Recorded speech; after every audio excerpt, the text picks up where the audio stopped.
It's an opportunity for us as Microsoft, together with our partners and beneficiaries of our citizen programs, to engage, just for us to touch base. Some of you might remember we had a similar meeting, I think it's 2011, together with Brad.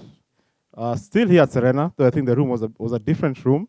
So it's a good time for us after about 4 years to come back and see how far have we gone, are we in the right direction, and where should we be desiring to go.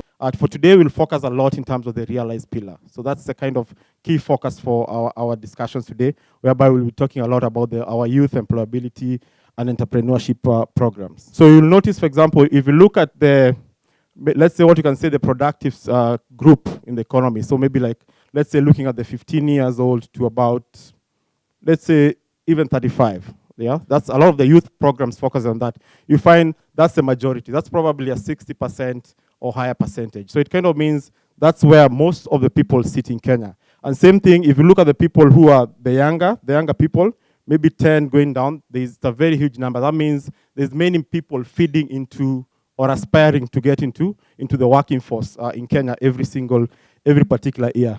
And just looking at some numbers, usually we have about 1.2 million youth joining the workforce every single year in Kenya, 1.2 million.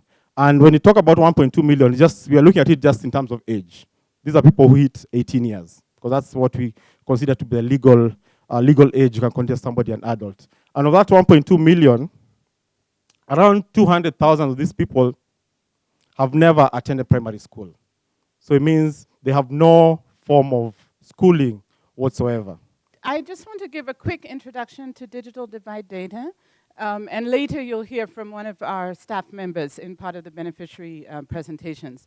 So DDD is a social enterprise. We're a business process outsourcing company, but we also have a social mission. And that is to hire young people from disadvantaged backgrounds and put them to work in our BPO business and support their higher education while they work for us. So typically they'll work for us for 4 or 5 years.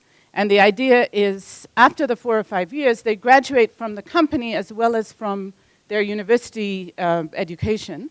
And that will put them on a career track where they have a valuable degree and a job experience that they can carry into their future lives. Microsoft has been a great partner of ours right from the beginning with the software donation.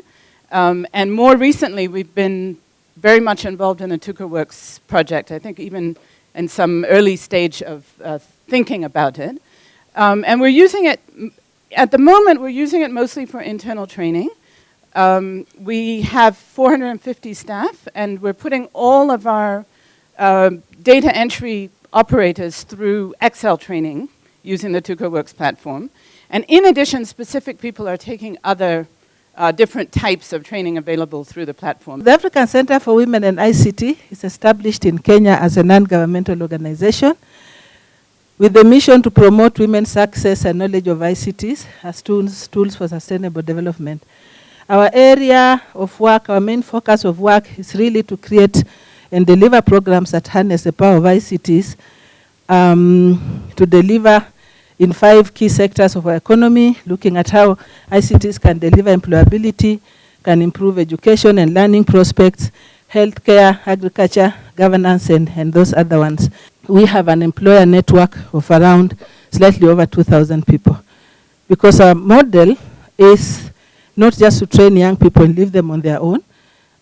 We begin with carrying out a market study, rapid market studies, then recruit the young people to fit into what the market is looking for, train them for the jobs that the market is looking for, place them into jobs, and be able to offer them support beyond that. We work very closely with the government of Kenya, universities, and the communities that they serve in. We have programs in health, education, economic empowerment, leadership, governance, and institutional strengthening.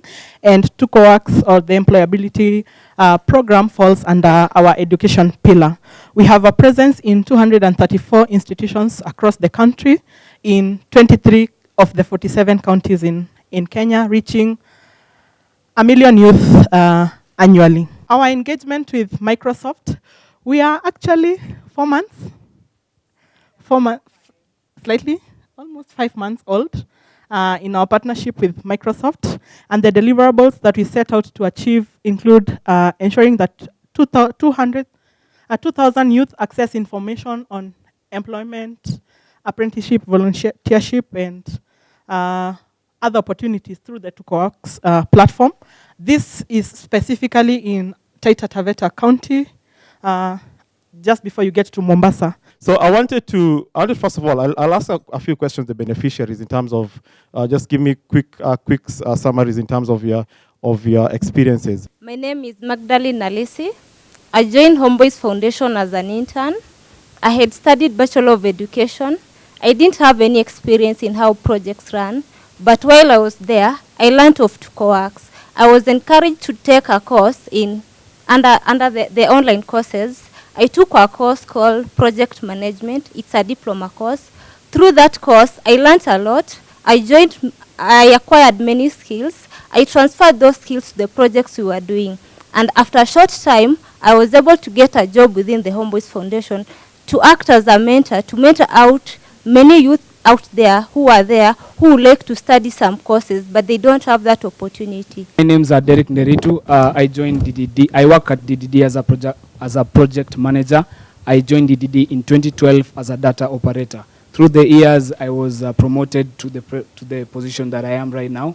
So TukoWorks was introduced to us in late last year, December, and we were taken through project management. So through that course, I've been able to plan my projects well, monitor the progress of the projects that I work on, and evaluate the performance of my team after the projects are complete. My name is Gertrude Nyambu, one of the beneficiary also for the, I choose Life Africa, but part of the TukoWorks in Taita Taveta County. Basically, I was one of the trainees in the entrepreneurship training, and out of it, there are a lot I learned.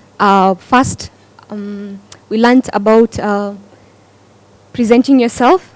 That is like writing a CV, a good CV, in which I learned CV, it's like a marketing tool for you. My name is Peter Jenga, and I'm a VUSHA Youth Empowerment Program, and I was a hawker. For me, I didn't have any education, so I was a hawker. I didn't have any chance, but through VUSHA Empowerment Program, I got a course in web designing, and through that, I can proudly say that I've been able to come up with my own company, which is called jijengedesigns.com.